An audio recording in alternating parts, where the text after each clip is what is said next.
Bien, mesdames et messieurs, merci d'être là, nombreux. Nous avons l'honneur, la chance d'avoir parmi nous aujourd'hui Monsieur le ministre, Xavier Emmanuelli, qui est le fondateur du SAMU social de Paris. Il nous a proposé de parler d'un sujet qui lui tient particulièrement à cœur, qui est celui des enfants dans la rue, le SAMU social international. Il va nous expliquer longuement cette action qui lui tient tant à cœur. Je vais passer quand même la parole quelques instants à Christian Hervé, qui est notre maître de cérémonie, comme j'ai l'habitude de dire. Merci. Donc bienvenue à tous, surtout à tous les étudiants qui sont invités à fréquenter ces rencontres Hippocrate, puisqu'elles sont tout à fait, elles leur sont destinées, et pas simplement qu'à eux, bien entendu, mais il est fondamental d'avoir une réflexion sur le monde, sur ce que la médecine est capable de se déployer dans l'action. Et comme vous savez, nous développons beaucoup des réflexions philosophiques, souvent celles de Paul Ricoeur, qui estime que nous sommes dans une éthique de l'action. Le médecin ne peut pas rester impassible, il a un désir de justice. Et nous sommes justement là dans une période qu'on appelle la modernité. Et cette modernité, Xavier Emmanuelli nous l'a déjà bien présentée dans un certain nombre de ses cours et dans un diplôme d'université qu'il donne dans notre laboratoire. Et je conseille fortement les étudiants ici présents au cours de leur cursus, ou après d'ailleurs, de venir justement suivre ces cours dans le déploiement de ce que je disais, l'action de justice que le médecin doit être capable d'incarner, car il s'agit d'une véritable incarnation. Alors, la modernité, il nous l'a présentée en quelque sorte pour nous aguicher, en quelque sorte, puisqu'il nous disait comme quoi, en définitive, cette modernité, par les villes telles qu'elles se constituaient, par l'appauvrissement des campagnes, comment, en définitive, la solitude, éventuellement la violence, venait justement. Et c'est tout ce qu'il va nous présenter ce soir, qui nous apparaît tout à fait important, d'autant plus que nous travaillons avec Sorbonne Nouvelle, qu'un diplôme interuniversitaire médecine et humanité se développe.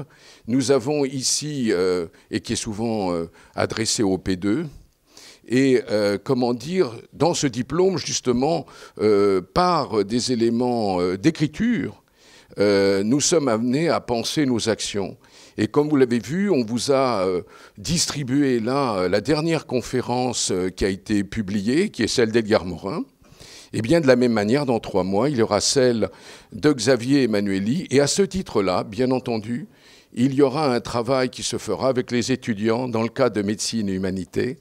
Ça montre comment nous essayons non seulement d'assister à des conférences comme ce soir, mais ensuite de travailler. Je suis persuadé que vous, les uns et les autres, allez vous mobiliser par rapport justement à ce sentiment de justice. Mais avant de faire quoi que ce soit, il est important de comprendre, et c'est pour ça que la parole est donnée à Xavier. Merci d'être là, Xavier. Merci, monsieur le doyen. Merci, Christian. Et je vais vous parler ce soir d'une problématique peu connue d'ailleurs, en tout cas que les gens croient connaître, mais qui n'est pas enseignée et peu connue, mais qui est vraiment un regard, il faut avoir un regard médical, c'est-à-dire à la fois médico, psycho, social et anthropologique, pour parler des enfants des rues. C'est un fléau universel, les enfants des rues, et pas exotique seulement. C'est pas en Amérique du Sud, c'est pas en Indonésie, ou en Afrique ou en Europe de l'Est. C'est aussi en France qu'on les trouve. Et ils n'ont pas les mêmes apparences, mais ils ont les mêmes comportements. Mais auparavant, puisque j'ai la chance d'avoir le doyen, je voudrais rendre hommage à un grand pédiatre peu connu, mais qui a eu une importance considérable dans la connaissance des enfants. Il s'appelle Janusz Korczak. C'était un médecin juif polonais qui a été déporté en 1942 au camp de Treblinka, où il a disparu avec les enfants. Que je dise, son vrai nom, c'était Henrik Goldsmith. Mais il avait pris le nom de Janusz Korczak parce qu'il avait répondu à un concours radiophonique, et c'est son nom d'écrivain. Et c'était un médecin universel, en somme, parce qu'il avait, comme on les faisait dans le temps, c'est-à-dire qu'il avait ses connaissances à la fois littéraires, dramatiques, mais aussi médicales. C'était, si j'ose dire, les médecins à l'ancienne. Il était né en juillet 78, mais 1878. C'était un homme, il était parfaitement agnostique, athée. Il n'a jamais été, c'était pas des bonnes œuvres qu'il faisait, c'était la justice, comme tu l'as dit. Il était profondément démocrate, il était juif et franc-maçon, c'est-à-dire il avait ces valeurs universelles de l'époque. Et c'était au nom de l'universalité qu'il a travaillé, et au nom de l'amour aussi. C'est des mots qui ne se disent pas, mais il a écrit en particulier comment aimer les enfants. C'est un médecin militaire, il a fait fonder un orphelinat, l'orphelinat d'Hommes Sirotes. Comment aimer un enfant, pardon, et sa dignité. Il est très connu pour avoir, ces derniers moments, écrit le roi Mathias, l'enfant roi.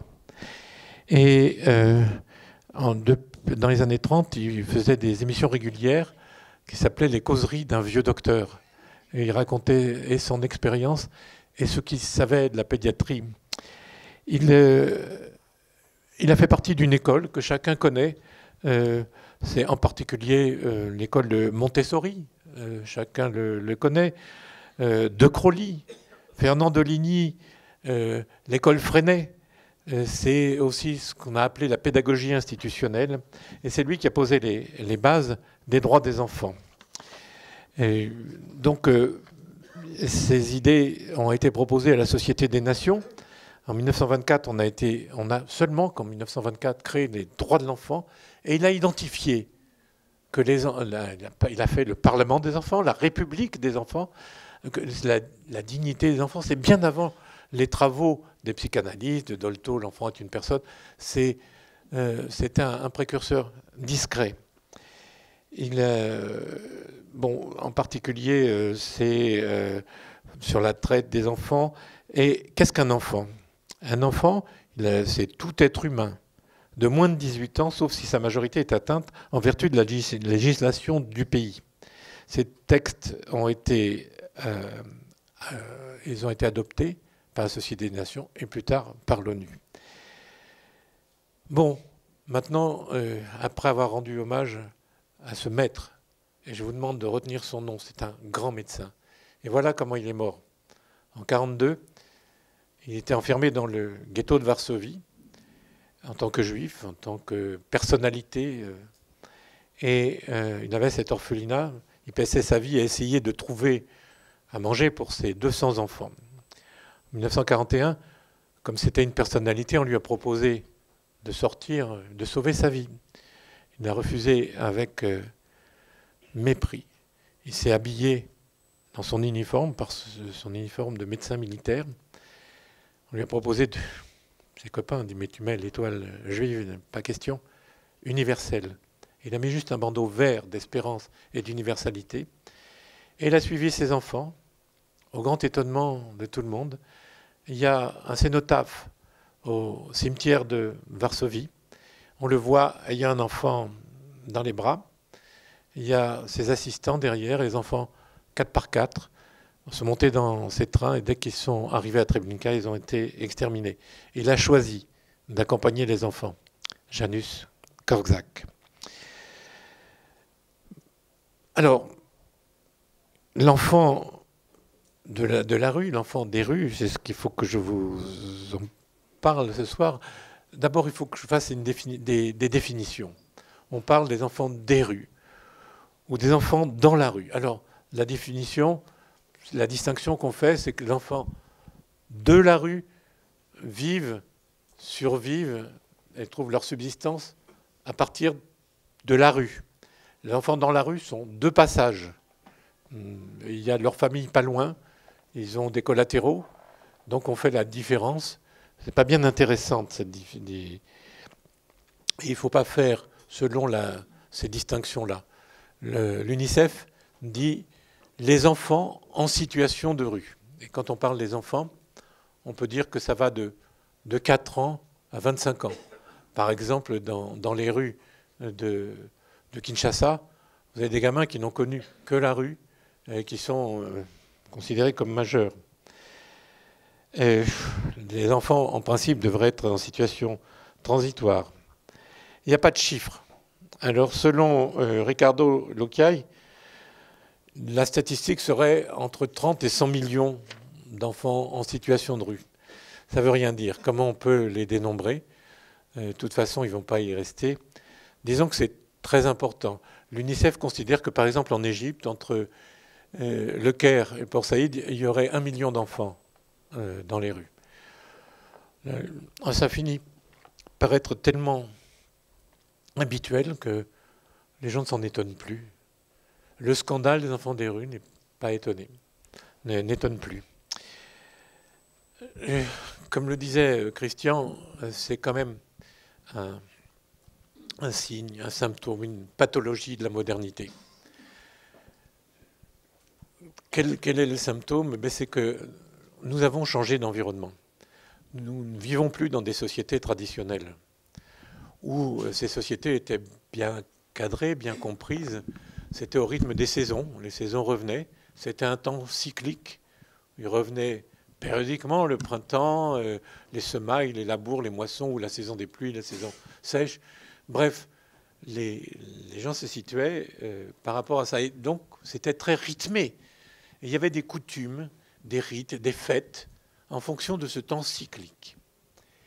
Et petit à petit, et donc les gens, c'était un peu magique, bien sûr, mais ils savaient pourquoi ils étaient au monde. Ça avait un sens.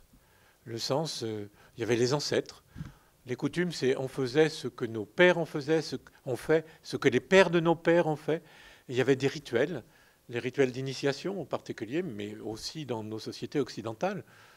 L'initiation, c'était essentiellement de service militaire pour les garçons, mais dans les sociétés africaines, il y a ce grand sens coutumier et rituel qui faisait du lien implicite avec les générations, dans le fond. Bon, mais les vieux savaient des choses parce qu'ils avaient traversé la vie. On avait des signes, des rituels de politesse, de salut. Maintenant, on est en ville. Et ces rituels et ces cycles n'ont strictement aucun intérêt. La ville, c'est un temps linéaire, continu. En gros, je pourrais dire que le temps ne se succède pas. Ça n'a aucune importance que on se met à l'abri quand il pleut, quand il fait froid, mais ça n'a pas le même sens d'appartenance. Les saisons, à la rigueur le jour et la nuit, mais on vit dans les villes. Et la première chose qu'il faut remarquer, c'est qu'on vit, toute l'humanité va vivre en ville, toute. Et nous sommes des citadins. 90% des citoyens européens vivent en ville ou en périurbain. Et en Afrique, c'est pareil. Et les liens implicites qui unissaient les gens, les reconnaissances magiques, les rituels, n'ont plus le même sens. En d'autres termes, on est hors du temps, on est en ville, on est la civilisation et la culture du temps englouti. Il n'y a plus de temps. On est dans un présent qui est scandé par des informations qui vont à la vitesse de la lumière sur toute la Terre, les mêmes informations. Et ça a changé complètement nos liens et notre perspective de vivre. Les enfants sont les premières victimes, évidemment, parce que, par exemple, en Afrique, tous les enfants étaient sous la garde implicite de toutes les mamans, c'est-à-dire qu'on ne le quittait pas des yeux. Pas s'approcher de la mare, pas s'approcher de la route, c'était surveillé. En ville, non. En ville, et d'ailleurs il faut retenir cet adage, en ville, chacun est étranger à l'autre. Et c'est vrai, on ne se mêle pas des affaires des autres. Et les enfants, pour des tas de raisons, pour des nécessités économiques, parce qu'ils sont orphelins, parce qu'il y a eu des conflits interurbains, parce qu'il y a des migrations interétatiques, parce qu'il y a des ruptures violentes interfamiliales. Et je reviendrai là-dessus. C'est que la notion de famille, évidemment, n'a plus la même importance à la campagne ou en ville. Et puis vous trouvez aussi culturellement, par exemple, dans toute la région du Sahel, les maîtres coraniques, c'est-à-dire ce qu'on appelle les petits talibés.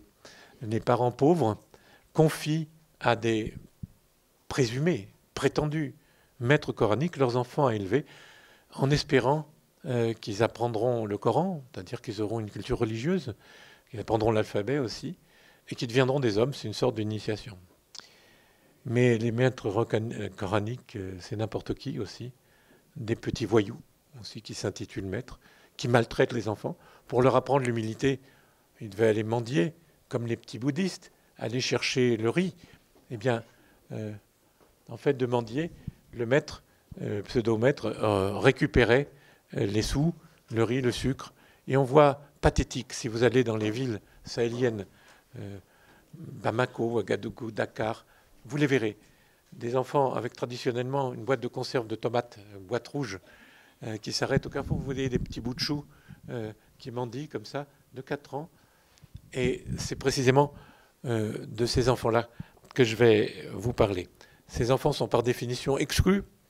Ils sont exclus, bien sûr, du système éducatif, exclus du système de santé, exclus de tous les services essentiels, et exclus, et ça, tout à l'heure, on a vu un linguiste, je voulais dire aussi, exclus du langage. Ils ont très peu de mots à leur disposition. Ils n'en ont pas besoin de beaucoup.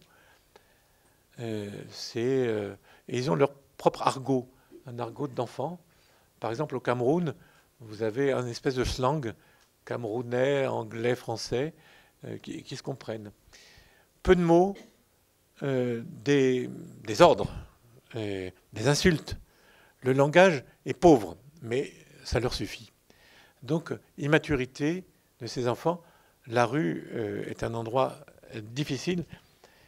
Et les conséquences, vous les comprenez. Il y aura évidemment des agressions. D'ailleurs, dans toute exclusion, la première pathologie que vous allez rencontrer, c'est la traumatologie. Ici à Paris, mais chez les enfants encore plus. On pense à l'hygiène, non, traumatologie d'abord.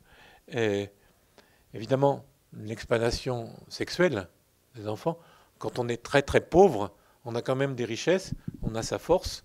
Les enfants portent les paniers de ménagères, ils volent aussi un peu. C'est pour ça qu'ils sont considérés comme des nuisibles.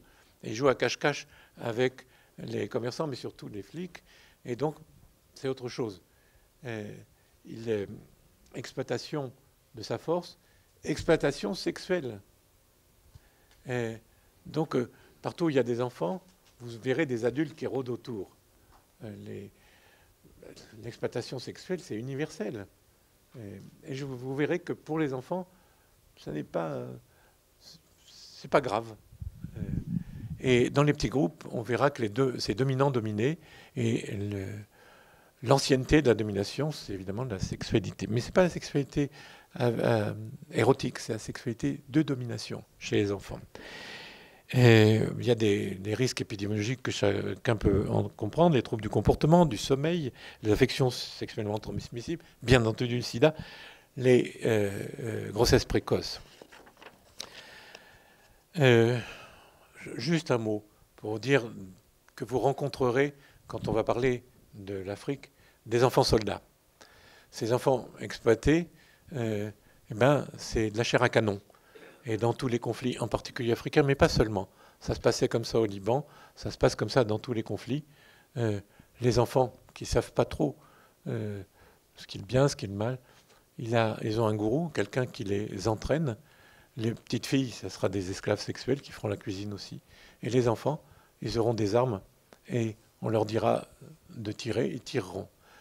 Ils seront profondément traumatisés. Le problème des enfants soldats, ils ont toujours été là. Je veux dire, même pendant la Révolution française, pendant les massacres de Vendée, chacun se souvient du petit Marat des armées républicaines. J'ai une connaissance personnelle des guerres du Liban, d'Ouganda, du Mozambique, du Libéria, de Sierra Leone.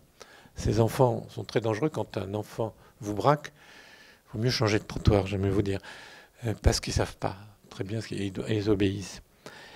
Alors, la France est leader sur la question des enfants soldats, évidemment, et on travaille sur ce problème depuis 2005. La résolution de 1882 à l'ONU du 4 août 2009 règle ce problème, en tout cas, s'est emparé de cette question. Mais croyez-moi, c'est très difficile quand un enfant a été survivant, fait partie du groupe de massacreurs.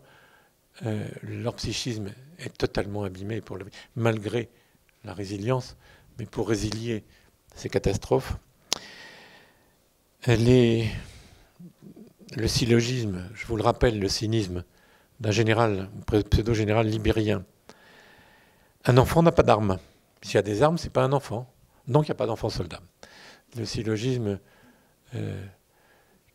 qui voulait qu'on ne s'intéresse pas à ces petits guerriers. Bref, c'est là-dessus aussi que va travailler le SAMU social. Alors, je vous parlais de ces enfants, je vous disais les exodes ruraux, les grandes migrations aussi. La migration interétatique.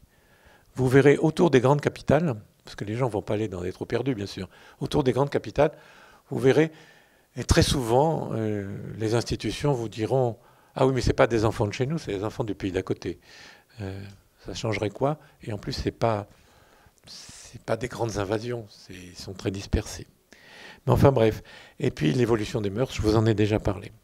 Je voulais vous parler aussi des gens qui sont déjà à la deuxième génération, à Bucarest, en Amérique centrale, des enfants qui ont vécu dans la rue, qui ont des enfants dans la rue, qui grandissent dans la rue, 2 générations.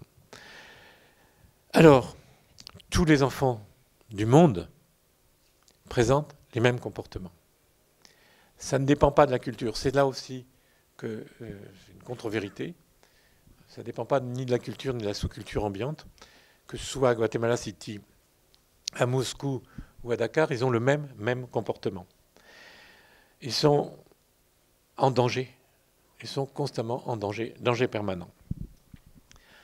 La rue, on peut dire que c'est un non-lieu. Ce n'est pas un lieu, la rue. Et comment ils font pour survivre? Un enfant seul est mort. Ça n'existe pas. Donc ils se regroupent en petites unités. Ce n'est pas les maras d'Amérique centrale. C'est des petits groupes. Des petits groupes, pourquoi? Parce qu'ils cherchent un rapport aux autres, le même. Les gamins dans leur même situation. Un rapport au corps. C'est la meute des origines. C'est les petits mammifères, les loups, les chiens, les cerfs, ils se déplacent en meute. Et on est à l'origine. On est d'avant la sociologie. Donc ils se regroupent en petites familles, si j'ose dire. C'est une protection, et se fait pas de protection, et c'est aussi pour se sentir vivant. C'est le miroir, les autres sont comme moi. Et des liens se tissent. On reconstitue une famille. La rue et ses comportements représentent la reconstitution d'une famille. Alors évidemment, il y a des inconvénients à ça. D'abord, les grands inconvénients, c'est le rythme du sommeil perturbé.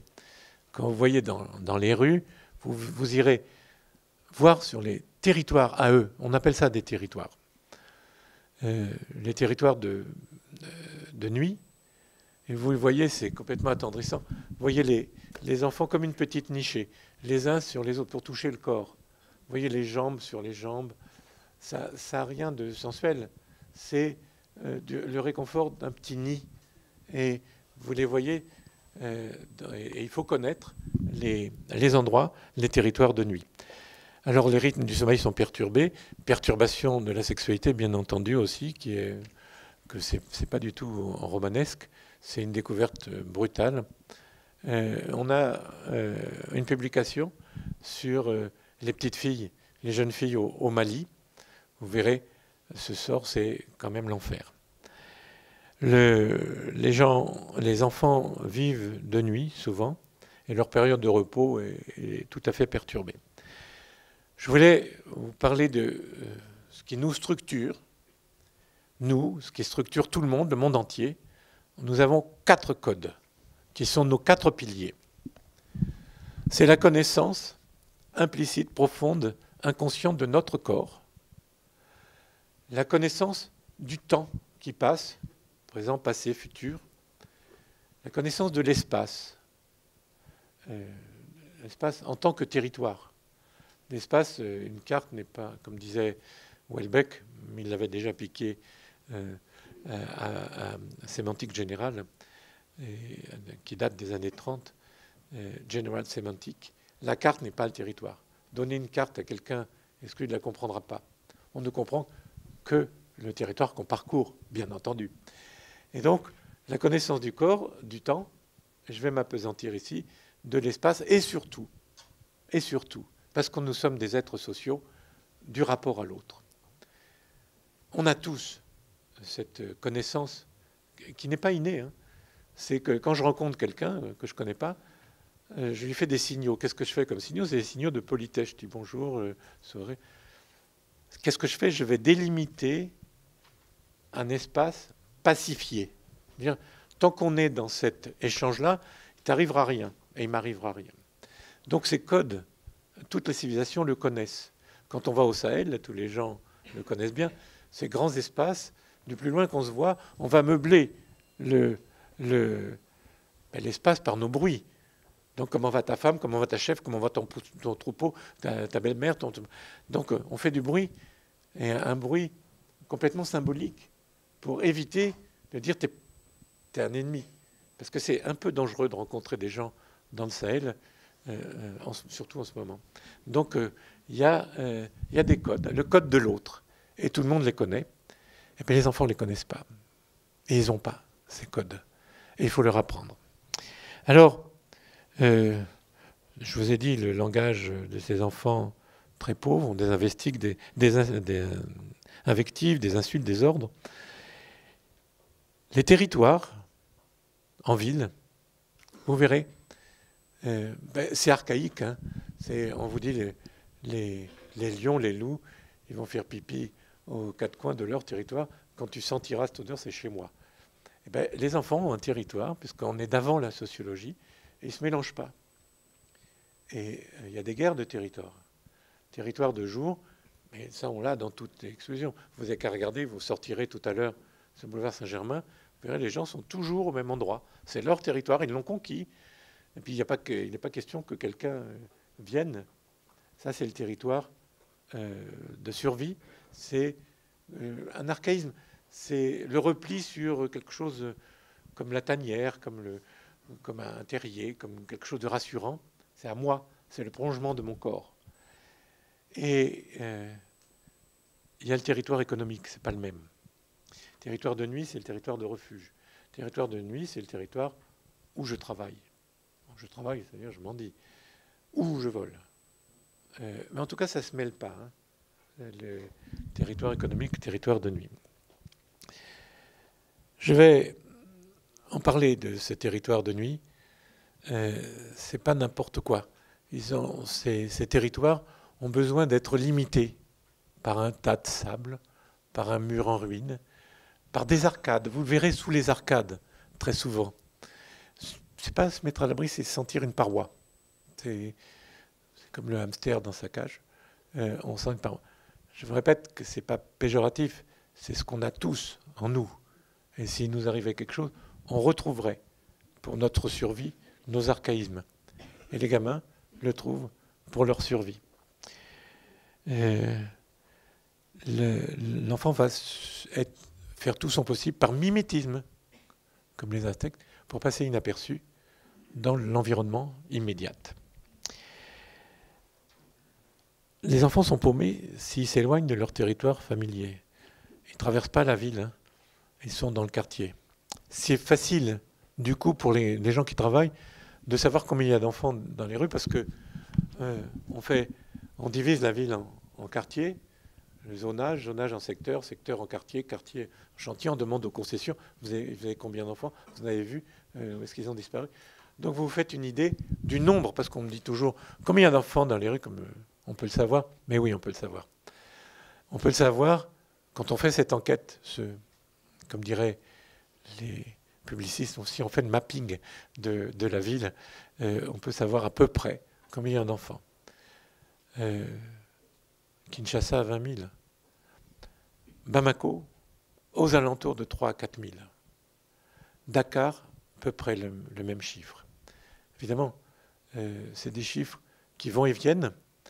De temps en temps, vous avez des arrivées, puis vous avez des enfants qui s'en sortent, évidemment, ou qui vont ailleurs, ou qui vont se faire exploiter dans les mines au Burkina, ou dans les champs de coton. Bon, les enfants changent de statut. Vous allez dire, et les parents là-dedans, mais précisément, les parents, on va y revenir parce que c'est une des préconisations de l'UNICEF, le retour en famille. Les enfants qui ont pris la peine de se sauver, ça pose problème. Le corps, donc, n'est pas connu de l'enfant. On met du temps. Comment je sais que j'ai un corps? Parce que moi, j'ai une maman, c'est long, il y a longtemps, mais elle m'a touché, langé, caressé, talqué, que sais-je, bisouté. Et on m'a touché, des caresses, mais aussi les copains qui m'ont pris par l'épaule, mais aussi les bagarres que j'ai eues quand j'étais étudiant et avant même. Donc, les limites de mon corps, je les connais. Et petit à petit, je les ai acquis. Mais ce n'est pas définitif. Entre moi et les autres, puisque je suis un être social, j'ai la représentation de moi. Autrement dit, je vérifie ce que je suis dans le regard des autres. C'est-à-dire qu'on n'existe que par le regard que les autres portent en soi. Mais on ne sait pas ce que les autres pensent de soi. Donc il y a un fantôme. C'est l'image que je crois que les autres pensent de moi. Puis j'essaye de la faire aussi bien que possible. Je mets ma cravate. Non, j'essaye d'avoir une... Enfin, c'est pas du narcissisme, c'est pour conforter une image. Et quand on n'a plus envie de conforter cette image entre moi et les autres, je perds l'image de mon corps. Les gens qu'on ne regarde jamais dans le métro parce qu'on n'a pas envie de les regarder, parce qu'on n'a pas envie d'être à côté, parce qu'on n'a pas envie de les toucher, on ne regarde pas, mais ils n'existent pas. Ils n'existent pas pour nous, ils n'existent pas pour eux-mêmes. Et les enfants des rues n'ont pas de corps. Ils ne le connaissent pas. Ils ne le connaissent pas. Et c'est pour ça que la sexualité que ça peut faire, c'est une ressource. Moi, je me rappelle, au Caire, un adorable petit garçon dont on s'occupait avec le médecin, il a dit, bon, mais c'est pas tout ça, mais il faut que j'y aille, j'ai un client. 12 ans. Et encore quand on ne voit pas une balafre sur le côté où il a vendu son rein. Donc j'ai dit, le corps, une ressource, la force, une ressource. Le corps, c'est la prostitution. Le corps, c'est la force ou sa vie, quand on s'engageait à la Légion, tout ça. Et maintenant, on peut vendre un organe. Donc on n'est jamais très très pauvre. On peut se débrouiller. Et le corps, cette notion du corps, elle s'acquiert difficilement. Quand vous aurez des enfants dans la rue, vous ferez attention. Ils ne savent pas de quoi ils parlent. Et les petites filles qui ont des grossesses précoces, l'attitude qu'elles vont avoir avec l'enfant, elles ne le savent pas. Mais leur corps leur est révélé parce que c'est comme leur mère. Leur mère a eu un enfant, et elles vont faire comme une adulte. Elle a un enfant. Mais comment on s'en occupe? Soit avec indifférence, soit comme une poupée, soit en surchargeant les gestes, comme une vraie maman. Bref, le corps, c'est difficile. Et nous, quand les gens vieillissent, personne n'a envie de les caresser, de les embrasser. Sauf dans le temps, oui. Quand ils élevaient leurs enfants, les petits-enfants, pendant que les parents étaient au champ, ils avaient les petits-enfants sur les genoux. Alors ils étaient touchés, bisoutés. Ça les empêchait de vieillir. Maintenant, de vieillir trop. Maintenant, voilà, personne ne les regarde. Qu'est-ce qu'on fait des vieux? Qu'est-ce que c'est que leur dignité? Leur dignité, c'était d'être reconnus. Mais c'est repoussoir. C'est comme les clochards, les vieux. Personne ne les regarde. Alors ils ne se regardent plus. Et tout peut arriver. Les enfants, donc, n'ont pas de corps. Et donc ne pêchent pas. Et ne savent pas. Ils sont hors du temps. L'exclusion, il n'y a pas d'événement. Donc on est dans un présent répétitif. C'est un présent éternel. Vous pouvez toujours dire, Reviens mercredi pour refaire ton pansement. Tiens, ça veut rien dire. Mais pourquoi mercredi? Ça fait penser les deux poissons rouges qui tournent dans leur bocal. L'un qui dit à l'autre, qu'est-ce que vous faites jeudi soir? Ben non, on ne fait rien. On tourne dans le présent. On est bloqué, comme dans un sulfure, un présent qui ne passe pas. Alors, le temps, on a toujours, c'est répétitif, sans variation, les mêmes actes, les mêmes gestes. Qu'est-ce que c'est qu'un événement? Le décès d'un voisin, une descente de police, ou quand l'environnement est perturbé, on démolit une maison, voilà. Mais ce qui sauve les enfants, et ce qui nous sauve quand on veut s'en occuper, c'est que les enfants jouent. Ils grandissent dans le jeu. Et ils sont dans ce présent, c'est vrai, mais ils jouent. Ils sont dans une espèce d'allégresse. Ils sont pourtant dans ce que j'appelle l'atroce liberté, sans loi, sans droit. Ça n'intéresse personne, sauf les flics et les pédophiles. Mais ils sont libres. Il n'y a pas de loi chez eux. Donc, c'est hors du temps, hors des lois. Mais ils jouent. Et quand on connaît la recette, quand on en va avec nos petites camionnettes, le chauffeur, il a appris à les faire jouer à la marelle. Au foot, la clé, c'est un ballon de foot. Ils connaissent le nom de tous les footeux du Brésil, Zidane, Dieu vivant. Ils le connaissent. Parce que l'information circule. Ils ne sont pas hors du temps. L'information circule et ils savent des choses, surtout en foot. Les enfants ne jouent pas dans un premier temps. Il faut stimuler. Il faut qu'il y ait un adulte qui intervienne à un moment. Un brave adulte qui intervient. Ça peut être un curé, un instituteur, un pompier. Non, pardon.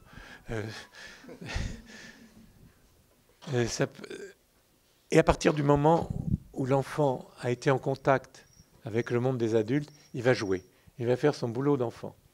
Et les enfants n'ont pas de surface sociale. C'est-à-dire que j'ai vu à Dakar, pour les 10 ans du SAMU social, les petits-enfants de la rue qui jouaient avec les petits-enfants blonds des expats. Il n'y a pas de problème. Ils ne savent même pas s'il est blond ou brun. Ils regardent qu'il a il a un pantalon rouge. C'est tout. Je veux dire qu'un enfant joue avec un enfant. Et c'est ça qu'il voit. Et c'est ça qu'il perçoit. Et un adulte, c'est indifférencié. Vous pouvez dire, j'ai 5 gallons. La position sociale n'a aucune importance. Je dis au hasard. Mais ils vont faire quelque chose aussi. Comme ils sont dans le jeu, comme ils ne connaissent pas, ils n'ont pas de futur, ils vont mettre en échec et en compétition les associations. Et ceux qui ne savent pas, ils vont leur donner des bonbons, du riz, un ballon de foot. Et ben, ils iront, alors que vous faites un sacré boulot nuit après nuit, parce que c'est la nuit qu'on travaille. Eh bien, il y a les derniers arrivés avec le cœur en bandoulière qui va vous casser votre boulot en offrant, je ne sais pas quoi, un ballon de foot, des jouets, une radio. Compétition, mais ce n'est pas par méchanceté ni par malignité. Les enfants vous mettent en échec parce qu'ils vous mettent en compétition. Alors là, donc j'ai dit le corps, le temps, l'espace. Je vous ai dit les territoires économiques. Les enfants, vous les trouvez à la sortie de la mosquée, le vendredi, à la sortie de la cathédrale, enfin bref, et à la priante. Ce que tous les escrues connaissent, hein, les 3 formes, vous les avez tous rencontrées autour de vous, c'est à la tape cul, c'est-à-dire à la renverse, de haut en bas, on donne des sous. À la rencontre, je remonte. Je sors de prison, donnez-moi 2 sous, un ticket de restaurant pour me maintenir propre dans le métro. On remonte. Il y a des techniques où je peux porter, madame, je porte ton panier. Bref, il y a des techniques. Et la priante, on est dans une attitude respectueuse à la sortie de la prière. Ça marche. Parce qu'on se sent généreux. Je vais vous parler de tous les enfants du monde, tous, sauf peut-être les petits talibés, et encore, usent des toxiques. Les enfants, vous ferez attention quand vous occupez des enfants, ils sont tous tox. 3 grands produits, mais je vais y revenir, les amphétamines, les hallucinogènes et les solvants. Les effets, c'est surtout pour se couper des sensations, du sommeil, de la fatigue, de la faim, se couper des sensations psychiques, se couper des souvenirs, de la douleur, de la fièvre, qui conduisent à des sentiments, quand on est sous toxique, on ne peut pas être détruit, et destructibilité et invulnérabilité. Il y a aussi les toxiques qui sont les hallucinogènes. Donc, je suis obligé de faire un petit détour pour vous décrire ces toxiques, puisque c'est le b.a.-ba des enfants des rues. 3 groupes de produits: les dépresseurs du système nerveux central, alcool, hypnotique, tranquillisant, neuroleptique, analgésique, les dérivés de la morphine, donc l'héroïne, les stimulants du système nerveux, soit ces stimulants mineurs, caféine, nicotine, soit majeurs, amphétamine, anorexigène, cocaïne, soit les stimulants de l'humeur, c'est plus grave ça, les antidépresseurs. Et ceux qui perturbent, brouillent le système nerveux central, c'est bien entendu le cannabis, les hallucinogènes, le LSD et les solvants volatiles. Après, on devient dépendant. C'est-à-dire que c'est ça le danger. Donc, vous aurez analysé 3 éléments. Le produit, bien sûr, mais ça ne suffit pas. La personnalité et bien sûr l'environnement. Ce que vous allez trouver le plus souvent, bien sûr, c'est les solvants. Je vais vous dire soit des cols, qui sont toluène, xylène, soit du carburant, vous voyez l'essence et les produits, des solvants de diluants de peinture, de l'acétone, des vernis à ongles, des liquides de nettoyage, du benzène, du trichloréthane, de l'essence à briquet, du naphta, et les fixatifs à cheveux, les déodorisants, les insecticides, de la peinture. Alors, je vais juste faire, parce que c'était un copain, François Lefort à Nouakchott, il a fait juste une petite incidente sur le gaz. Chacun connaît le gaz, tous ceux qui ont été dans la rue. Qu'est-ce que c'est que le gaz? C'est un diluant, tous les diluants de teinturier. Et alors, il est fait pour dissoudre les graisses. Évidemment, quand vous donnez votre costume au teinturier, si vous reniflez ça dans un sac en plastique, et vous le verrez, au bout de quelques temps, ça a un effet de solvant des graisses. On n'est pas très loin du rhinencéphale, d'ailleurs, là. Ces cellules, c'est la myéline qui est détruite. Et détruit en priorité, évidemment, ces cellules nerveuses de l'émotion, du sensation. D'autres, pour mémoire, le lavanda, c'est de l'eau de Cologne. Et puis le zombretto, c'est de l'alcool à 90 ou dénaturé avec du Coca-Cola. Effet garanti. Iminoctal, Tranxène, Valium, Rivotril, Lexomil. Les gamins l'appellent du Roche, laboratoire Roche. Et donc, effet à court terme, bon ben, évidemment, dose concentrée, ça marche. C'est un flash, un tranquillisant. Ça dure 12 heures. Ça peut donner maux de tête et des morts subites. Donc, qu'est-ce que ça? Allégresse, euphorie, sensation d'engourdissement, d'apesanteur, de dissociation, problème de coordination et ralentissement du rythme cardiaque et respiratoire. Et c'est là où vous avez votre sentiment d'être un Superman, témérité, toute puissance. À long terme, évidemment, détérioration physique, effets neurologiques, psychologiques. Et puis, il y a les solvants attaquent les souches sanguines, en particulier les globules rouges, les hydrocarbures aromatiques. Vous les verrez avec leurs pupilles. L'examen clinique doit être fait systématiquement. Pâleur, fatigue, tremblement, incapacité à aligner des raisonnements. Donc, il faut faire attention. Vous verrez à quel stade ils en sont. Vous examinez les enfants un par un. Très souvent, vous verrez les gamins, ils vous disent « c'est pas moi, moi je vais bien », ils vont sourire. Vous y fiez pas, c'est celui-là qui est le plus malade. Il vous dira « c'est mon copain, à lui vous devriez faire attention ». Donc, oui, il faut aimer les enfants, il faut les examiner surtout, il faut faire médecin. Et il y a toute une démarche. Vous travaillerez nuit après nuit. Il ne s'agit pas de les mettre dans les centres d'hébergement. Il s'agit de s'adresser aux caïds tu me permets de travailler. Rappelez-vous, le toucher, le pansement, toucher la peau des gamins à travers un pansement, à travers le soin, c'est comme ça qu'on conquiert les cœurs. Évidemment, si vous donnez aussi de la bouillie, c'est pas mal. Ils ont soif, les solvants, ça déshydrate. Donc n'oubliez pas votre bouteille d'eau, enfin vous, vos citernes, parce que les solvants teinturiers. Alors, la dépendance physique, hein, comme tous les toxicomanes, ça ne se fait pas du jour au lendemain. Quand ils sont sous drogue, les enfants, à juste titre, sont reconnus comme des délinquants. Des délinquants, c'est petits voleurs. Ils vont plus loin, braquage. Quand il y a des adultes dans le coin, c'est vraiment de la chair à canon. Des viols. Mais quand vous arrivez à vous immiscer dans leur petit groupe, vous avez un effet mimétique. Si ça marche, il va entraîner les copains. Pas du tout par la parole, parce que la parole ne veut rien dire, mais par comportement. Et donc, ils vont calquer leur comportement sur ceux dont ils voient la transformation. Et après, l'adulte peut les inciter à abandonner leur comportement. Faire attention, l'abandon des amphétamines va donner des états dépressifs, l'abandon des solvants, des états confusionnels, l'abandon des hallucinogènes peut donner des états paranoïaques. Je vais vous dire qu'il y a des petits groupes qui vont se former autour des territoires et il faut pénétrer sur ces territoires. De quoi souffrent les enfants avant de s'en occuper? Un concept majeur, la suradaptation paradoxale.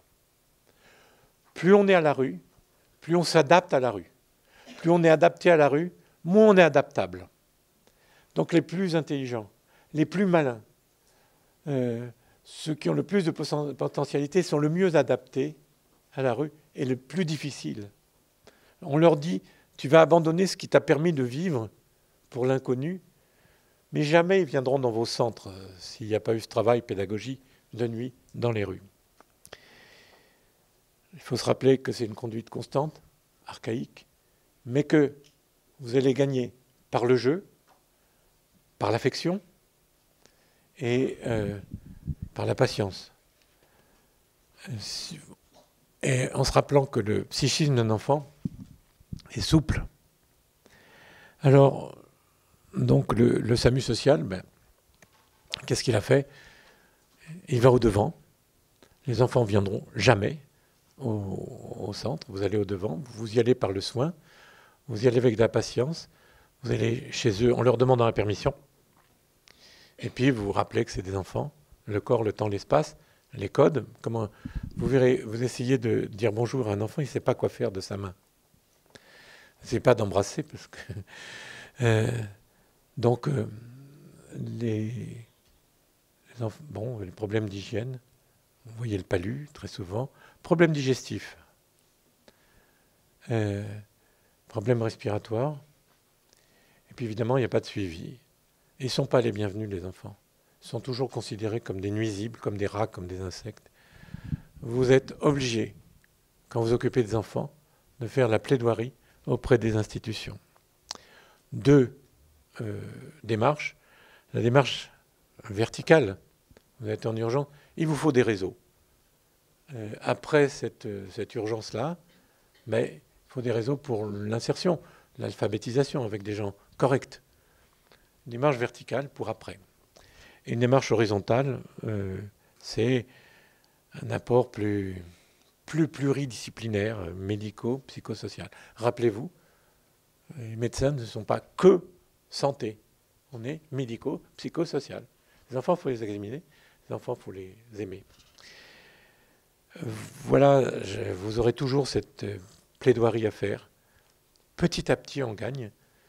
Mais très souvent, tout se passe comme si les institutions disaient « bof, des petits salopards dans les rues, c'est le prix à payer et pour notre développement. » Et puis, si vous faites un dispositif dans la rue, ah ben oui, vous allez attirer des enfants dans votre dispositif. Mais ça, cette connerie, je l'ai entendue dans tous les milieux.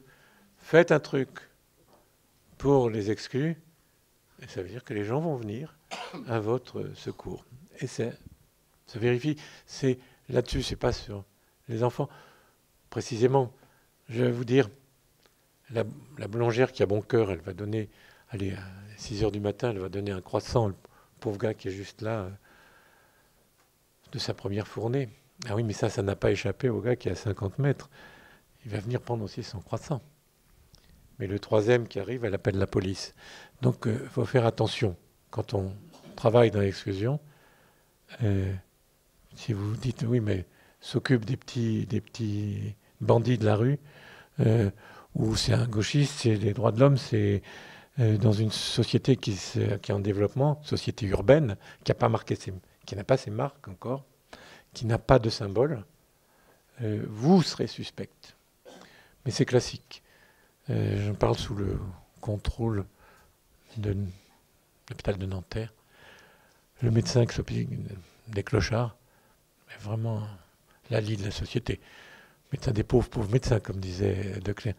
Donc le médecin et le gars qui s'occupe des enfants, soit c'est une dame d'œuvre, soit c'est pas sérieux de s'occuper des petits salauds.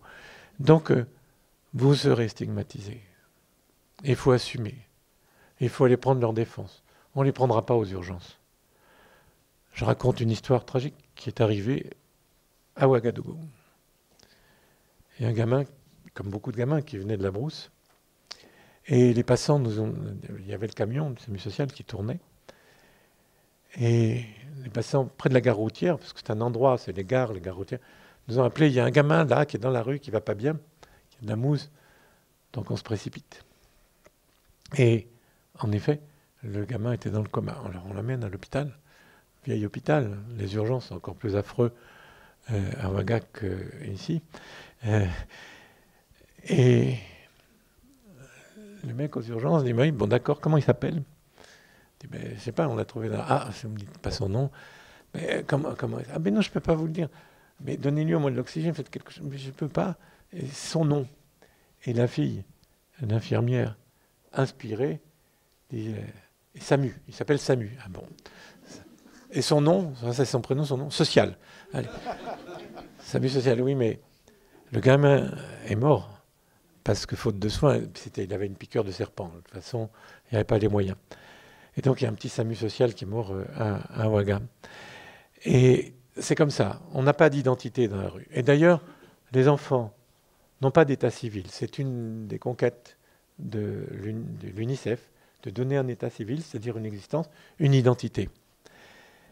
Ce que je voulais dire, les petits groupes dont je vous parle, il y a un caïd, c'est comme au poulailler, hein. C'est le coq qui va manger en premier, la poule, la maîtresse du moment qui va être servie, puis les autres poules, jusqu'à ceux qui est la poule toute déplumée, qui ne mangera jamais, et qui prend, c'est le mauvais objet. Eh bien, dans les petits groupes d'enfants, il y a le caïd, les lieutenants, et puis le mauvais objet. Eh bien, le mauvais objet, c'est le gamin qui fait une crise d'épilepsie ou qui fait pipi dans sa culotte, tout le monde se fout de lui. Eh bien, les anciens juifs, ils avaient compris ça, le bouc émissaire. Il prend tous les péchés sur lui et puis il s'en va.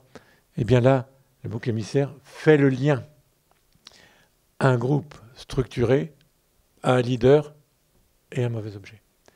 Et donc, vous devez faire aussi ce diagnostic sociologique et anthropologique, de regarder comment il est constitué ce groupe. Et c'est un lien, il faut le respecter. Et rappelez-vous que des enfants sans lien, ça ne peut pas exister. Voilà quelque chose que je voulais vous dire. Peut-être il y aura des questions. En tout cas, merci.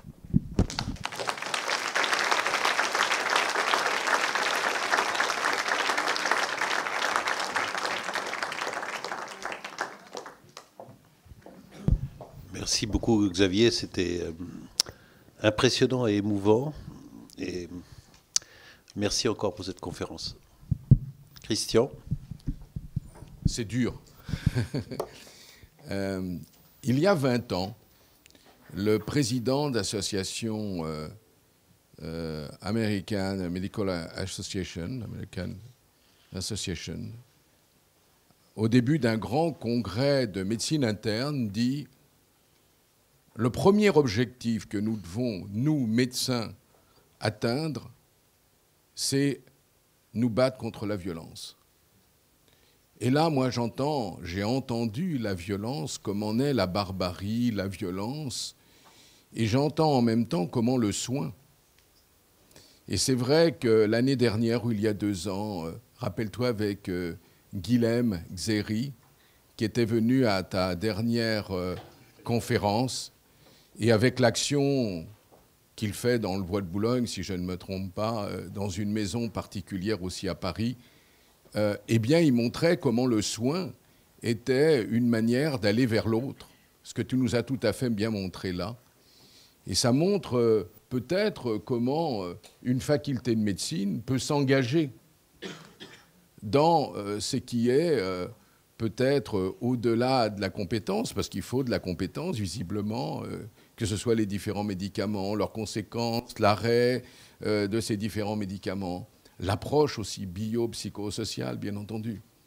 Et ça, je ne peux m'empêcher, et je te le dis à chaque fois, grâce à toi, et ceci maintenant depuis 20 ans, grâce à ta détermination, la faculté de médecine ici a pu avoir une réflexion de prise en charge globale en définitive, ou du moins un enseignement, parce que là, bien sûr que la prise en charge était faite bien avant qu'il n'y ait une réflexion d'éthique que tu as totalement développée et qui se veut une réflexion d'éthique sur des actions de santé publique clinique.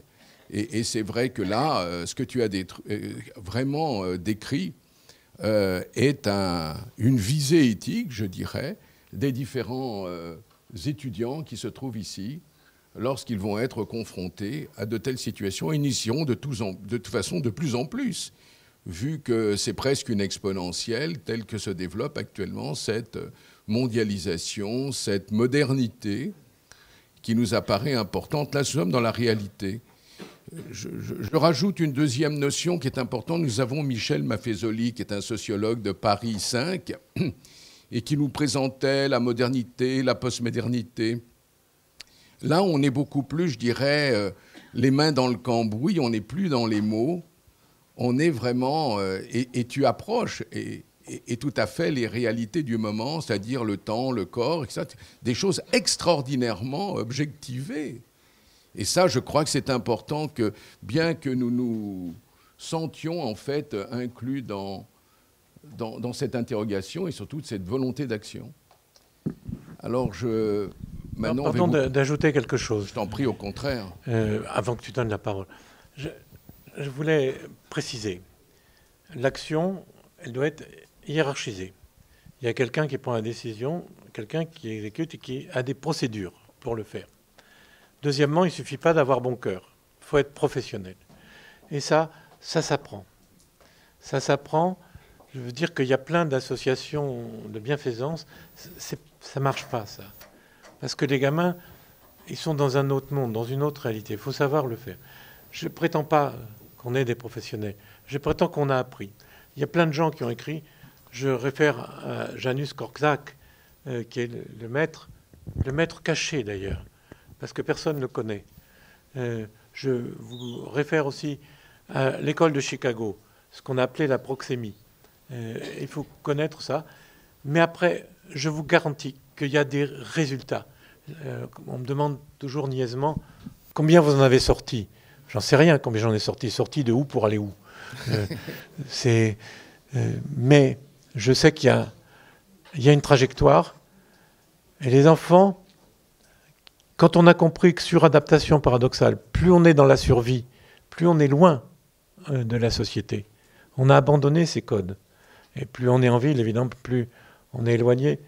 Donc c'est pour ça qu'on arrive à plus savoir que faire de nos vieux, de ces mômes qui zonent. Parce qu'il y en a des... On parle des mineurs isolés étrangers, bien sûr. Les migrations, il y en a pour 5 générations. Donc les migrants, il y en aura. Il va falloir qu'on ait un point de vue là-dessus. On ne pourra pas les ramener chez eux. Chez eux, c'est moche et ils sont en danger. Donc il faut décrire correctement, mais comme disait, et c'est là-dessus que je vais arrêter, pas m'agripper au micro, c'est Camus qui disait « Les choses mal nommées ajoutent à la souffrance du monde ». Donc tâchons de bien nommer les choses.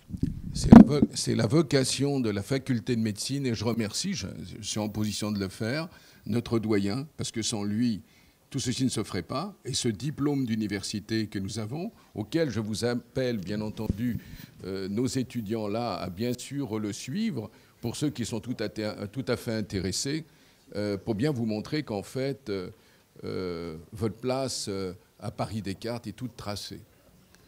Qui veut prendre la parole ?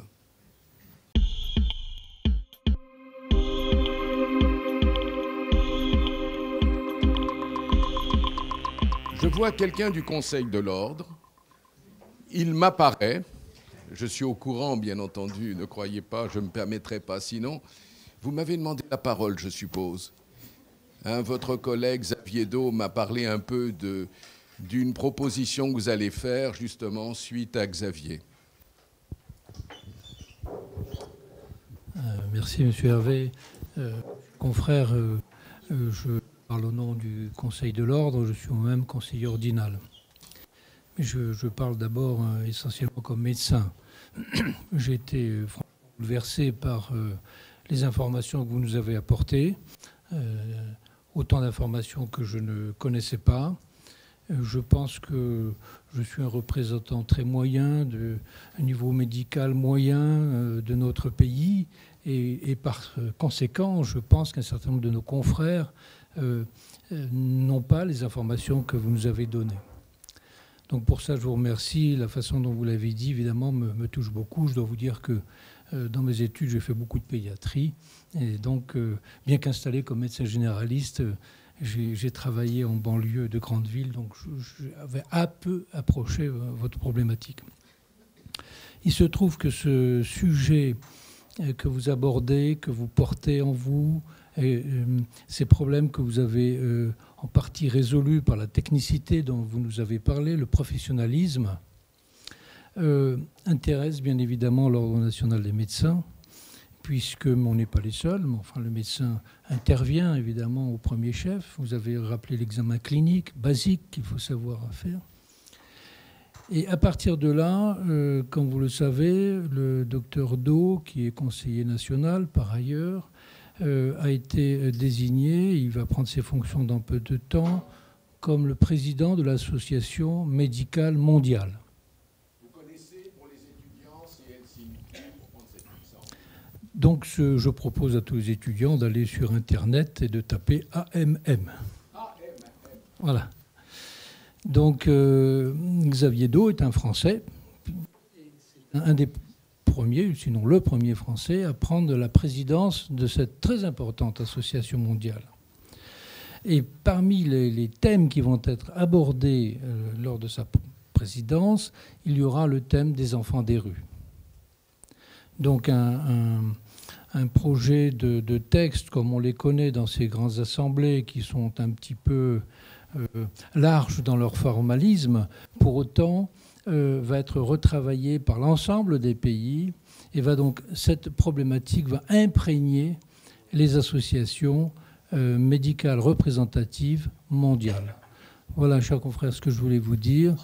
Pour ma part, je vais faire le miel de tout ce que vous m'avez dit. Je pars bientôt à la retraite, il va falloir que je réfléchisse. Merci.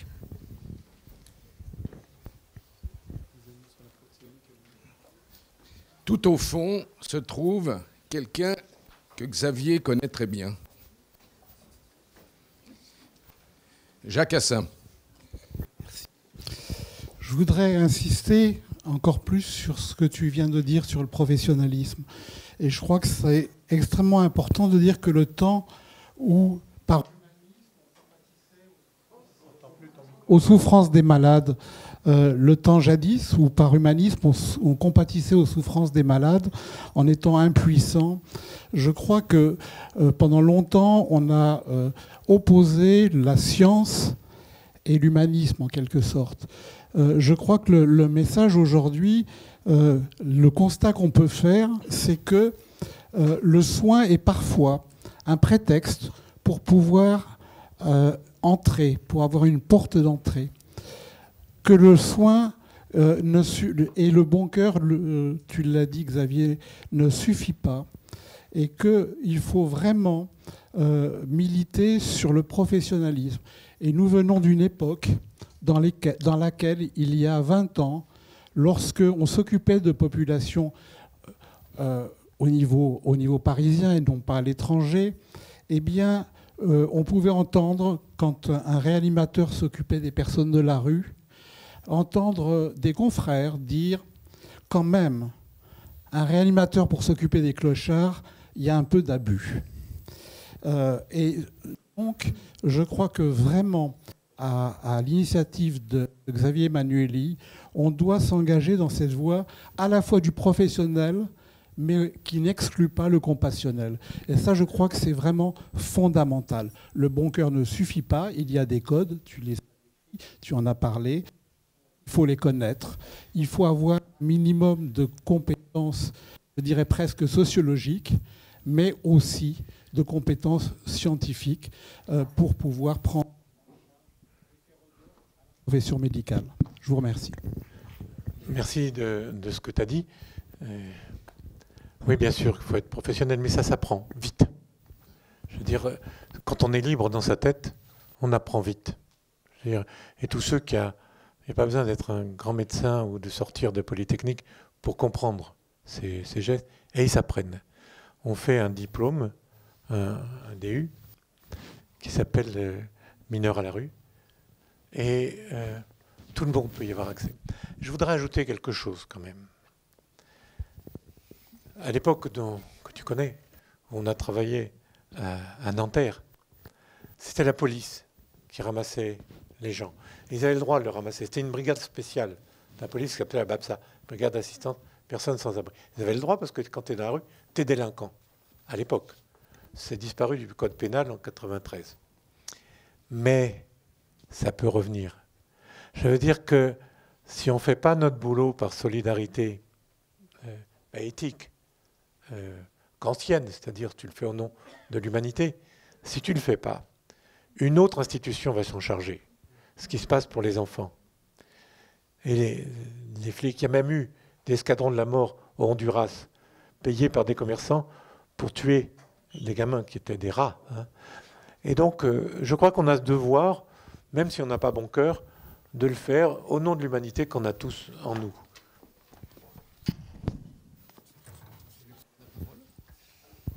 Elle veut prendre la parole ? Julien ?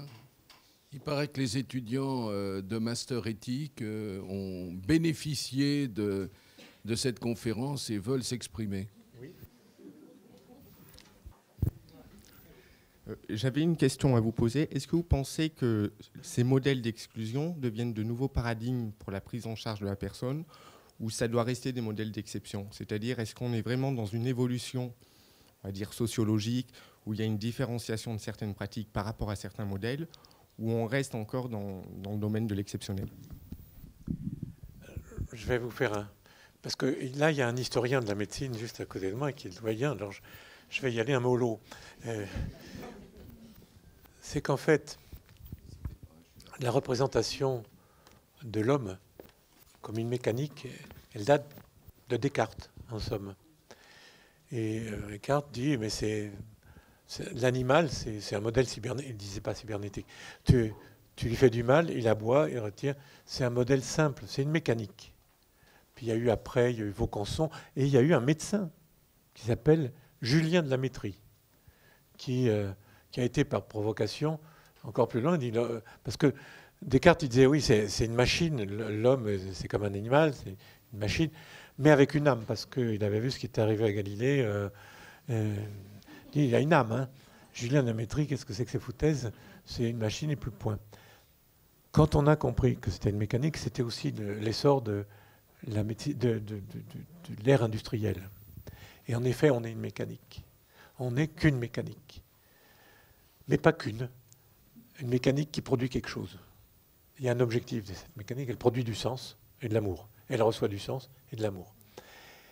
Et si on ne prend pas en considération ces deux dimensions, mécanique et sens, quand les malades, ils ont envie, ils savent bien qu'ils vont mourir, enfin, pas tout le monde le sait, ça ne fait pas plaisir, mais ils le savent, qu'ils sont mortels. Ce qu'ils veulent, c'est être considérés, aimés, regardés.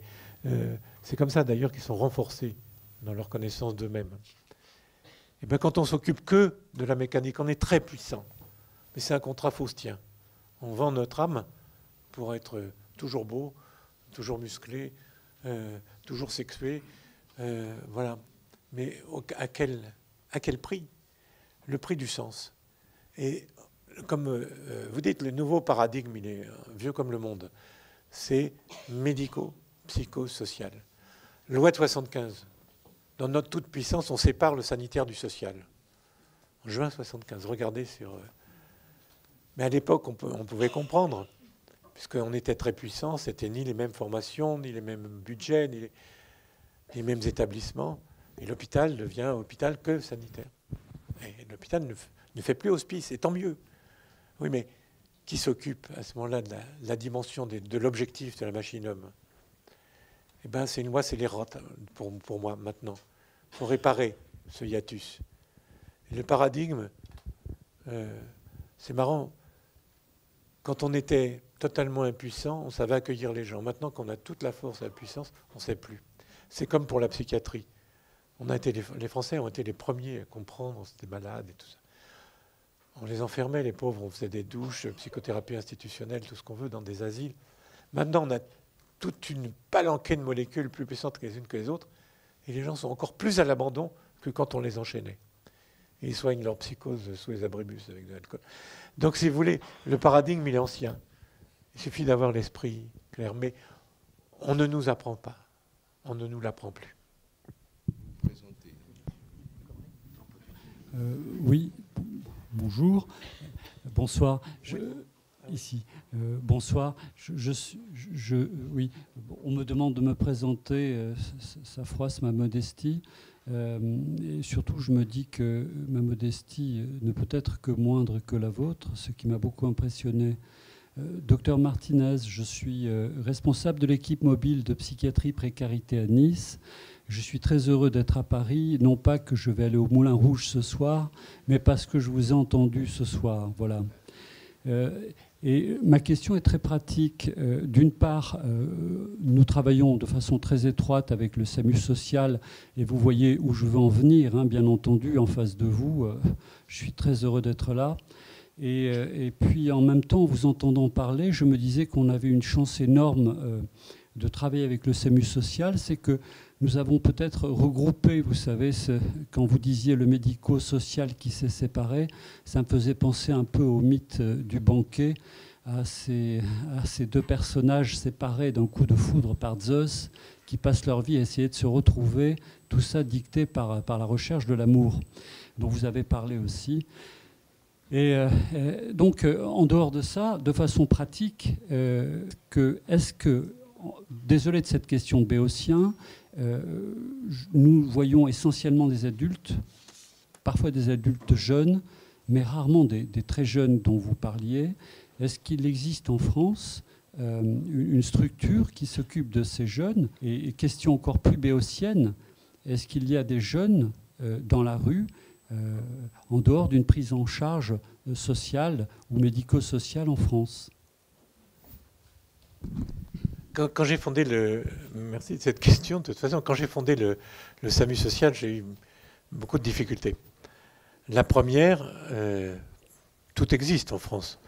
Et en particulier, pour les enfants, il y avait la PMI qui était une puissance extraordinaire. Il y avait l'ASE, il y a des lois et qui ont été rêvées pendant la Résistance par des gens qui voulaient un monde meilleur, fraternel. Et donc, ça s'est traduit après la guerre, par des lois réelles de protection et des institutions. Malheureusement, elles sont tombées un petit peu en désuétude, on n'y croit plus. Et puis, cette séparation diabolique sanitaire-sociale a fait que sont plus fonctionnels. Pourtant, le PMI, le monde entier venait le regarder. Ce n'était pas pour protéger la mère, pas pour protéger l'enfant, pour protéger le lien mère-enfant. C'était génial. Et donc, des lois. Et quand j'ai fait le SAMU social, je dois dire, heureusement qu'il y a un politique qui a cru un peu en moi. Il a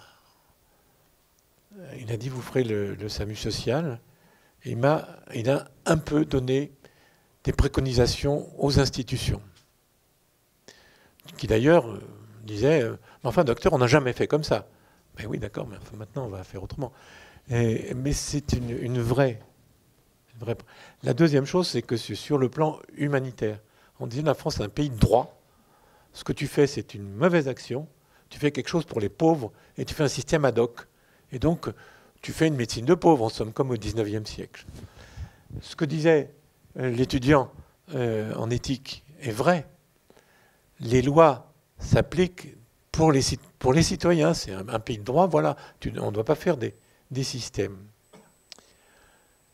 Bien sûr que la protection de l'enfance existe. On a mis un temps fou, d'ailleurs, à demander aux médecins, aux voisins, de dénoncer quand un enfant était maltraité. On n'est pas des délateurs quand même. Donc il y a ces dispositifs. Bon, les enfants dans la rue, il y a la brigade des mineurs, c'est-à-dire c'est fliqué. Il n'y a pas des équipes. Il y a beaucoup de migrants qui sont une mère, chef de famille avec des mômes. Où est-ce qu'ils vont? On les met dans des hôtels, on les planque un peu, jusqu'à ce que ça explose. Je vous ai dit, c'est pas défini, c'est pas écrit, c'est pas pensé.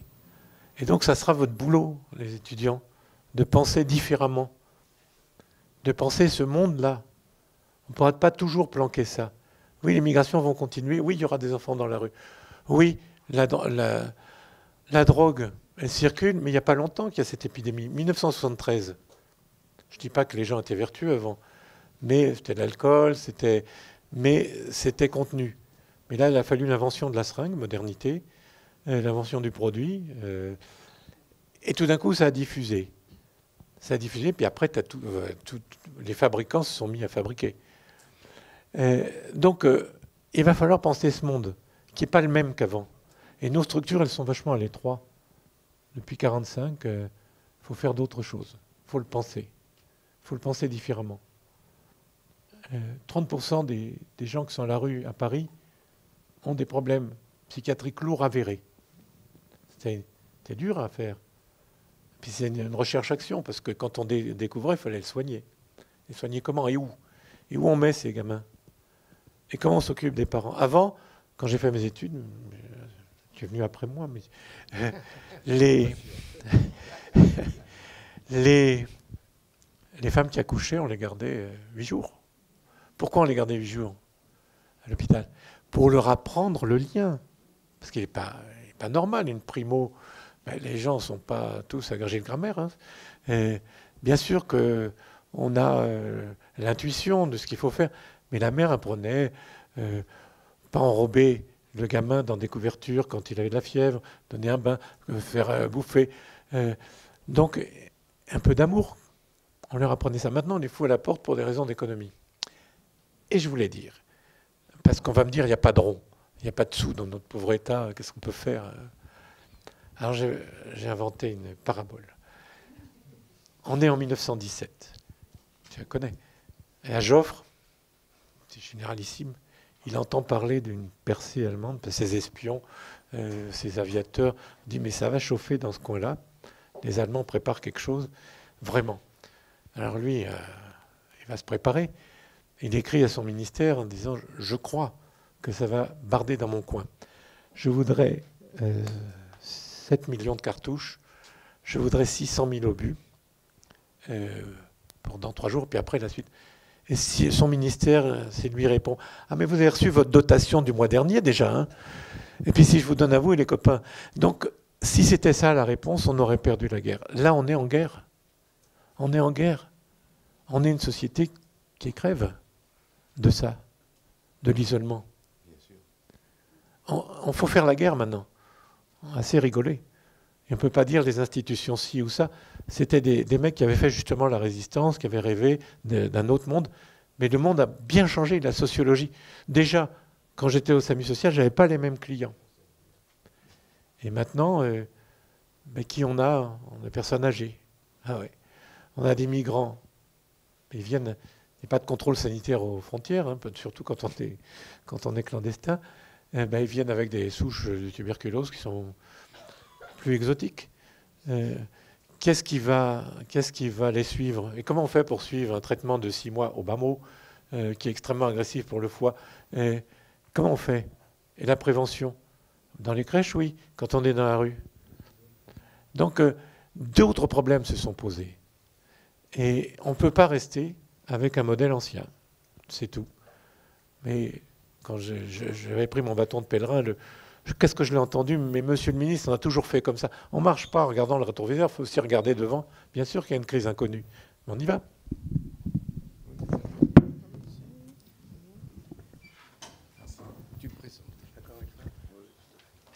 Oui, c'est une question qui vient aux États-Unis, un petit pays qui était né il y a 250 ans, quelque chose comme ça, 300 ans.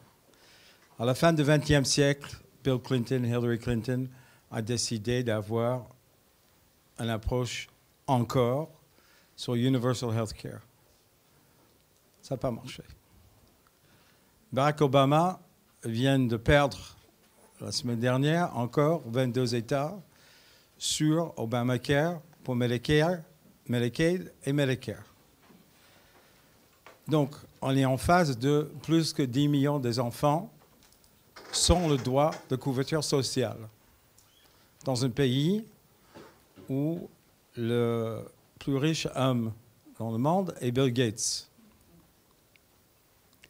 qui communication. Alors, comment vous pouvez mettre, as Patrick would tell me, focus. Alors, focus, comment on peut expliquer dans le pays comme aux États-Unis, où il y a tellement des efforts faits par tellement des différentes organisations, tellement des universités, tellement des moyens, il y a une détermination sociale et politique aujourd'hui contre la prise en charge des enfants,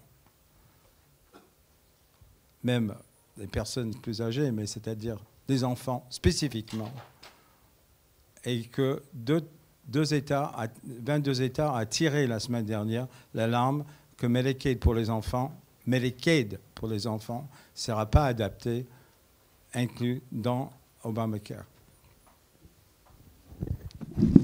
Je crois que je peux répondre. D'abord, ce n'est pas une situation définitive, parce que les États-Unis, comme vous dites, c'est un jeune État, en fait. Et c'est des pragmatiques, dans l'ensemble. Enfin, ils sont je ne sais pas combien de millions, mais ils savent.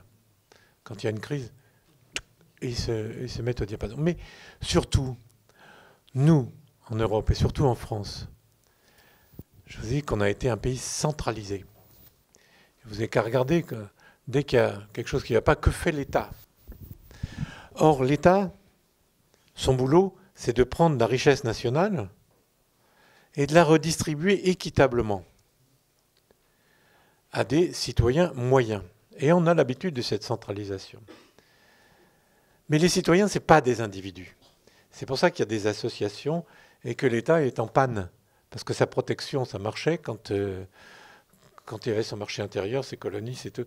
Mais maintenant, alors il va couper. Dans le social, ça se voit beaucoup moins que s'il mettait à la porte des infirmières, des contrôleurs du ciel, des policiers. Donc, les États-Unis, avantages et inconvénients, ils n'ont pas été centralisés. Et ils détestent l'administration centrale, pour ce que j'en sais. Et ils disent, on n'est pas un pays de socialistes quand même. Et c'est le frein, il est dans des représentations de l'État. C'est dans des représentations mentales. Mais ça va changer. Regardez, à New York, quand ils ont compris qu'il y avait de la tuberculose résistante, ils avaient 49 cas multirésistantes. Ben, qu'est-ce qu'ils ont fait? Ils ont fait un hôpital pour tuberculeux. Alors, ils s'en foutent, c'est stigmatisation, c'est pas le problème. C'est pratique. Et ils ont fait des DOT, Directory of Safe Treatment. Et il faut prendre son antituberculeux devant des équipes qui ne font que ça. Problème, solution.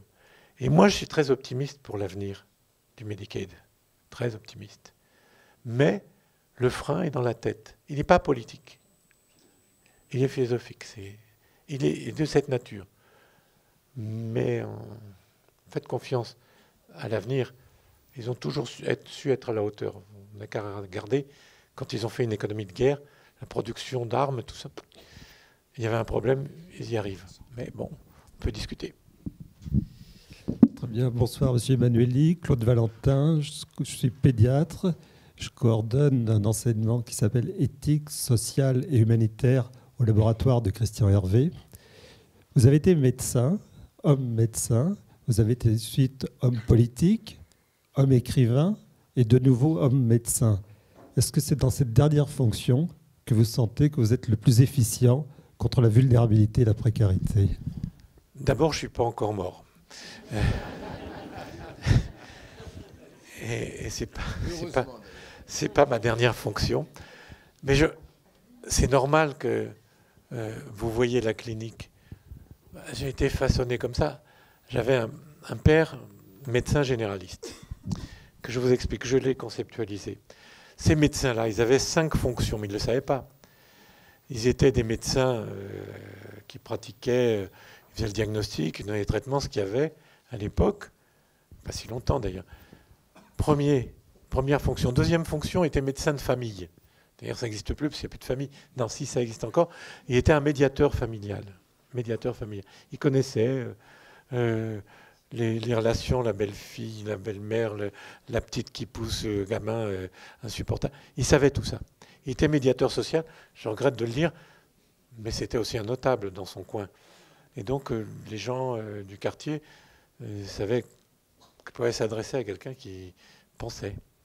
C'était aussi un espèce de gourou, parce qu'à l'époque, l'information, les gens n'avaient pas la 5, qu'est-ce que vous voulez, et ils ne lisaient pas les hebdomadaires, ils ne savaient rien. Moi, je me rappelle quand je faisais des remplacements de médecine générale, je faisais des croquis pour expliquer, mais ils ne savaient pas. Il y avait des dames qui disaient, toutes fières d'ailleurs, « Ah ben mon chirurgien, il m'a fait la totale. » On l'avait complètement castré.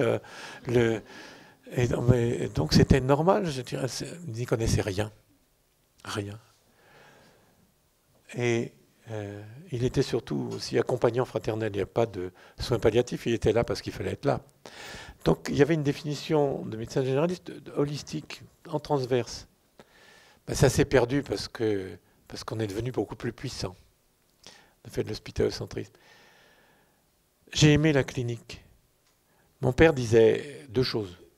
Il disait la première, parce que c'est un homme bon, il disait il n'y a pas de salauds, il n'y a que des enfants perdus. Moi, j'ai rencontré des salauds.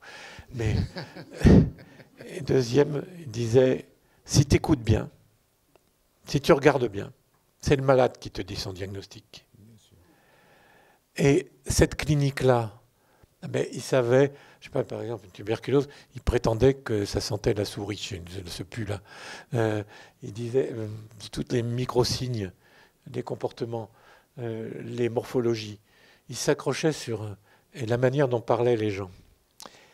Eh bien, cette clinique-là, c'est de la poésie, mais ça conduisait par un chemin des petits sentiers, qui sentaient la noisette, comme on dit. Par des petits sentiers, ça conduisait au syndrome, symptômes et diagnostics. Et donc, j'ai aimé ça.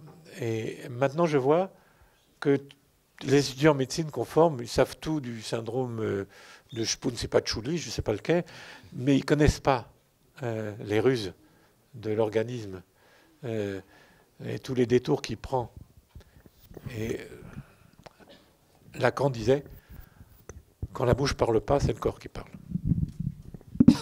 Professeur, je suis Johanna de Cateux, je suis... en fait, je travaille plutôt dans le monde du développement et de la reconstruction post-conflit. Et justement, j'arrive de Kinshasa, où des parents vendent leurs enfants pour des téléphones portables. Et ces enfants se retrouvent dans la rue, ou bien ils sont accusés de sorcellerie.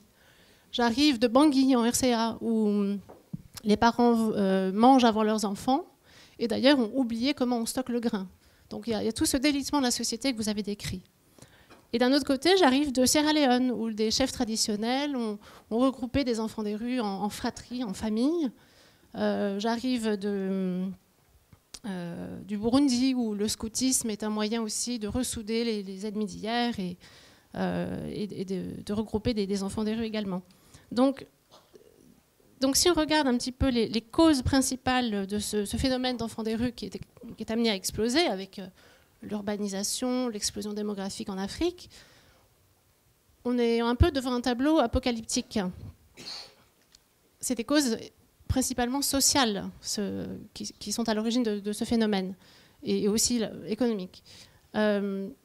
Donc en fait, moi, je me demande quels sont les modèles où la société offre des moyens de réinsérer ces enfants dans quelque chose. Parce qu'on ne peut pas avoir un SAMU social qui intervient partout, tout le temps, devant l'ampleur de ce phénomène. Donc voilà, où est-ce que ça fonctionne? Où est-ce qu'on trouve ces individus, cette boulangère, ces institutions, ces églises, ces pasteurs?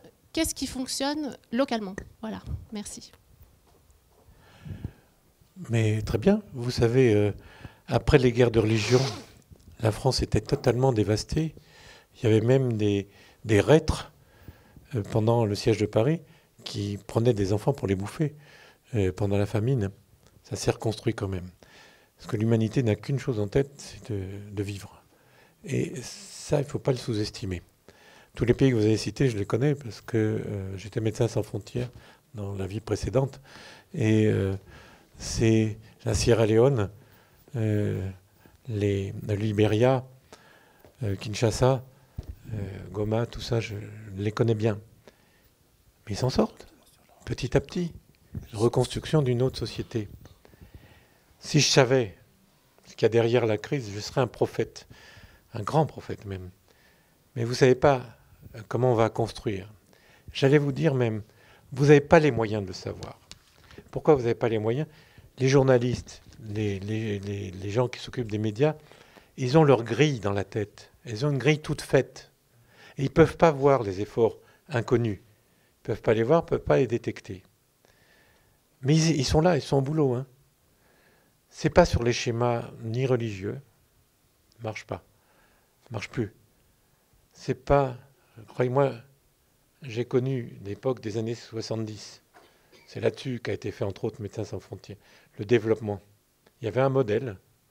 C'était les communistes. C'était le monde communiste et le monde libéral. On s'en sort par ce développement-là. Il disait, donner à manger à tout le monde, vacciner tout le monde. La définition de la santé date de cette époque. Et c'est une définition totalitaire, écoutez-la bien. Un état de complet bien-être, non seulement physique, psychique et social. C'était quoi le bien-être social pour ces sociétés? Et nous, on est encore agrippés à ces conneries. Un état de complet bien-être, mais qui peut le garantir? Sauf les veaux en batterie, bien entendu, où ils ont à boire, à manger, à lumière constante. La santé, par exemple, c'est un état d'inquiétude. C'est un armistice entre les forces qui vous détruisent, qui viennent de l'intérieur, celles de l'extérieur. Les schémas ne marchent plus. Donc, je ne sais pas ce que sera la prochaine société. Je ne le sais pas. Ce que je sais, c'est qu'on a réglé pas mal de comptes. On a réglé... Qui était prix Nobel en 2011? C'était la présidente du Libéria, vous vous souvenez? Une femme avec sa vie de tous les jours. Donc faites un peu confiance. Il n'y a pas de modèle. Je vous le dis, il n'y a pas de modèle. Mais la réponse, c'est que l'humanité est une. C'est pas exotique. Et chacun va se dépêtrer. Regardez, quand j'étais petit, on disait il faut donner des sous pour des œuvres pour l'Inde. Ils crèvent de faim, les pauvres. Pour la Chine. Il y a un renversement complet de vision. On ne sait pas ce qu'est l'avenir. Il faut lui faire confiance. Oui, Dominique Desmarcheliers. Alors moi, j'ai été très impressionné par tous vos propos. Alors, je ne suis pas médecin, je suis linguiste, effectivement, et j'interviens dans les différents masters et auprès des étudiants de 5e année aussi, sur tout ce qui est communication verbale et non verbale, dans l'annonce de la maladie, dans l'observation. Et donc, vous avez cité des choses qui m'ont intéressé. Vous avez dit qu'ils n'ont pas les mots, ils n'ont pas le langage, ils n'ont pas le langage du corps, ils n'ont pas la proxémique non plus. Et tout ça, c'est ce qui constitue le sens. Donc, au fond, le sens de leur vie, redonner un sens à leur vie, ça serait leur redonner un moyen d'entrer déjà, enfin, que l'adulte entre en contact déjà avec des distances qui soient personnelles, intimes, et puis peut-être après avec un langage. Alors, le paradoxe, c'est que vous citez le Cameroun, sont des pays où il y a plusieurs dizaines de langues. Et eux n'en ont même pas une à leur disposition pour entrer. Donc, j'ai été vraiment frappé par ça, parce que je trouve que c'est peut-être... C'est un aspect important de façon de nouveau entrer en contact et peut-être trouver des solutions. Je vais répondre à vous et en même temps à la madame qui m'a interpellé. Est-ce que nous, on sait ce que c'est que le langage? Vous vous rappelez, dans les années 30, la General Semantic, le célèbre tableau de Magritte qui présente une pipe et dit « Ceci n'est pas une pipe ». Et non, ce n'est pas une pipe. C'est un tableau, c'est un dessin. Et donc, quand on parle du développement, quand on parle, de quoi parle-t-on ? Et donc, nous-mêmes, on a des efforts à faire. Quant au Cameroun, ils se débrouillent. Ils ont ce mélange franco-anglais. Ben, il y a 52 langues, alors voilà. Mais il y a un slang que vous ne pouvez pas comprendre, d'ailleurs. C'est une manière d'aliéner les adultes aussi. Mais il faut qu'on fasse un effort. Mais il y a des gens comme Umberto Eco, tous les gens qui s'occupent de sémantique, de langage. On commence par la langue. On commence par les mots. Je suis d'accord avec vous.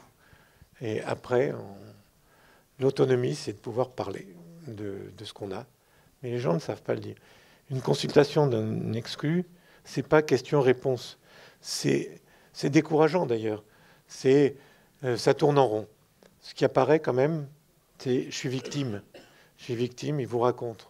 Je suis victime. Et c'est un langage, je sais pas, vous mettez 3 quarts d'heure pour la première consultation. Donc je suis d'accord avec vous. Il faut que j'arrête parce que ma femme m'attend.